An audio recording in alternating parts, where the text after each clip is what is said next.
நாம் தராவியுடைய தொழுகையை ஜமாஅத்தோடு பள்ளிக்கு சென்று தொழ முடியாமல் போனால் நாம் தனியாகவும் தொழுது கொள்ளலாம், வீட்டிலும் நாம் தராவியுடைய தொழுகையை தொழுது கொள்ளலாம். நபி ஸல்லல்லாஹு அலைஹி வஸல்லம் அவர்கள் கூறினார்கள், மன் காம ரமதான ஈமானன் வ இஹ்திசாபன், யார் ரமதானுடைய மாதத்தில் அல்லாஹ்வை நம்பிக்கை கொண்டு அல்லாஹ்விடம் நன்மையை எதிர்பார்த்தவராக ஒருவர் நின்று வணங்குகிறாரோ, குஃபிர லஹு மா தகத்தம மின் தம்பி, அவர் இதுவரைக்கும் செய்த அனைத்து பாவத்தையும் அல்லாஹ் மன்னித்து விடுகிறான். அல்லாஹு அக்பர். ஆனால் தனியாக தொழுவதை விட ஜமாஅத்தோடு தொழுவதுதான் சிறந்தது. ஏன்?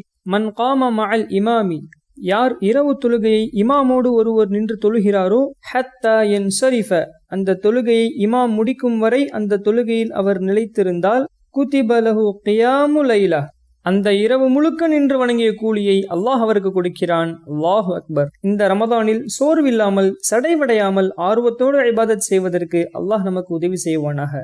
ஆமீன்.